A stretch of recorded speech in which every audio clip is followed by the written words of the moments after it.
Hey guys, so today we're going to talk about keto on steroids, okay, extreme weight loss. This is not for everyone. It's for those people that need to lose some quick weight and some people that want an unfair advantage and want to just dive in and do whatever it takes to lose weight healthily and fast, okay? So typically when you do keto, you have 5% carbohydrates, 20% protein, and these are calories, total calories, and 75% fat.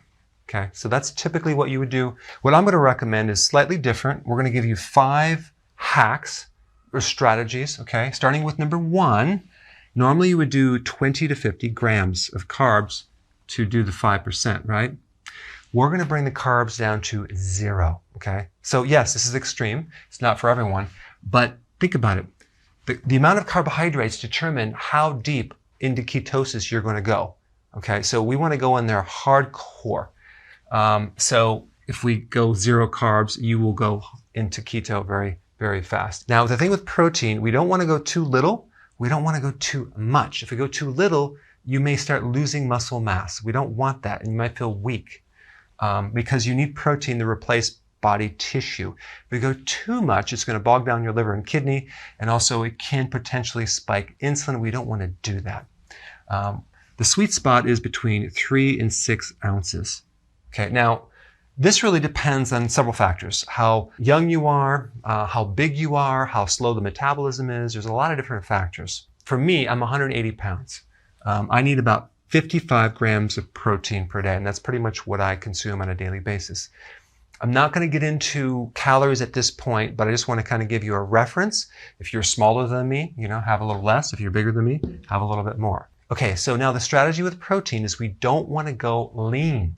We don't want to go low-fat protein. We want to get our fat and protein as one. So you want to start consuming food that combines your fat and protein naturally. But we definitely do not want to go lean because the leaner the protein, the higher the insulin spike. There's a lot of information related to something called an insulin index. Okay, I'm going to put a link down below on a video if you want more information on the insulin index that goes beyond just the glycemic index. Very interesting. Some protein types that we don't want is chicken, dairy. Dairy tends to be a problem with a lot of people, allergies, and trying to find the quality is an issue. So I'm just going to recommend avoiding dairy at this point. Turkey, that's very lean as well. We don't want to do turkey. We don't want to do turkey bacon. Lean steak. You can get a fatty steak, but don't do a lean steak. We don't want to go lean fish. We want to do a fatty fish. Peanuts are a low quality protein. I don't recommend it. What we want to focus on are fatty fish like salmon, sardines. Both of these are very high in omega-3 fatty acids and high in DHA.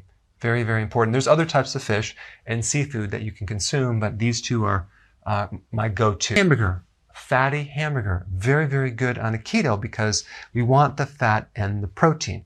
When you're at the grocery store, don't get the leanest hamburger, okay? It's actually quite disgusting. It's hard to eat it. There's no flavor as well.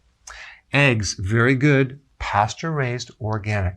Now, you can also do bacon as well, okay? Bacon, believe it or not, if you fry it and take the grease out, it's not as fatty as you might think, okay? But it's fine because it kind of has a 1-to-1 ratio, 50% fat and 50% protein. Most of these are a 1-to-1 ratio, maybe a little bit fattier. Okay, so that's what you want to do with the protein. Now, as far as the fat goes, you don't, again, want to add extra fat. Like you don't want to add MCT oil or a keto bomb or extra butter to this program. Why? Because we're doing extreme weight loss, and I'll explain why in a second. The types of fats that you can add in addition to these would be avocado, because that will cover a lot of nutrition and very, very healthy fat. Olives are good as well, okay? Pecans are really good, it has some protein and fat. Almonds, not as good as pecans, but still really good, okay? It's like a 1.5 ratio of fat to protein. I think pecans are like 2-to-1 or even 3-to-1 if I'm not mistaken. So the key is to make sure that the fat naturally comes with the protein, okay, together, so it's not separate. So now there's a sweet spot for the amount of fat that you consume per day. And it just happens to be for an average person, okay, it could be a little bit more, a little less, 75 grams, okay. When you consume more, your body tends to burn more of the dietary fat.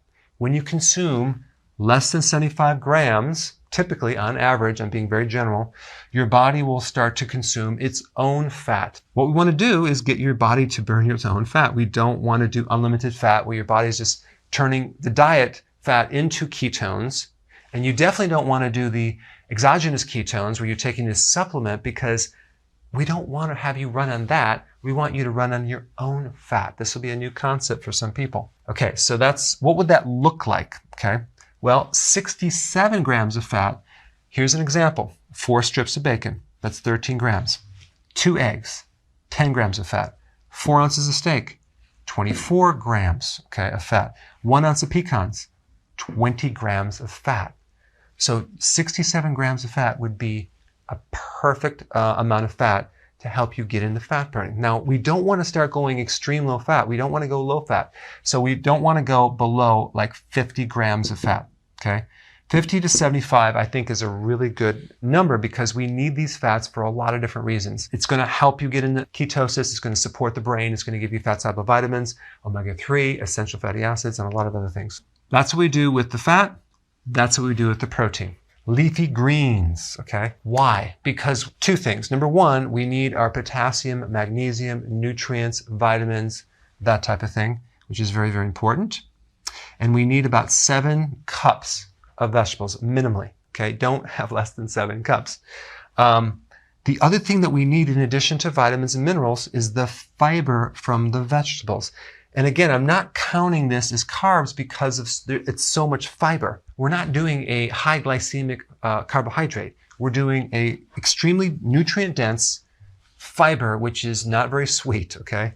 So leafy greens are not very sweet. The fiber is going to specifically feed the microbes in our digestive system, which then will turn into a very healthy fat called butyric acid. It's a fatty acid. And that acid will basically help insulin resistance and even lower insulin. It's really good for blood sugars. So this is going to actually help us lose weight. The potassium in the leafy greens will also help you lose weight because it lowers insulin resistance. The goal is to keep insulin as low as possible. So this is what we're taking consideration as we're going through this. 0 carbs, the fiber, exact amount of protein, more fat, which is neutral with insulin. Fat is one of the only things that does not trigger insulin. Now, let's get to intermittent fasting. So if you've never done this before, I recommend you go right to 2 meals a day. I'll put a video down below on intermittent fasting so you can just quickly get updated on how to do that, but you want to go to 2 meals a day. If you're already at 2 meals a day, you're going to go to 1 meal a day, okay? So the key is do not eat unless you are hungry, okay? That's really, I find a lot of people are eating when they're not hungry. The way that you know that it's working is that your hunger goes away. That means your body is eating your own fat. So let your body tell you when to eat, okay? So we're going to go for a period of time and, wow, I'm not hungry? Good. Ride the wave, ride the wave. All of a sudden I'm hungry at 6 o'clock in the evening? Good. That's your first meal. It's totally okay to eat at different times during the day, okay? Now, what's going to happen if you're new to this and you're not gradually going into this, and I suggest maybe you want to go into it gradually, but if you don't, and you just go to 1 meal a day and do what I'm saying, it'll probably take 3 days to get you fully into adaptation, and you might go through some fatigue and things like that. But it's the fast way to jump in and get the results. And if you're okay with that, go for it.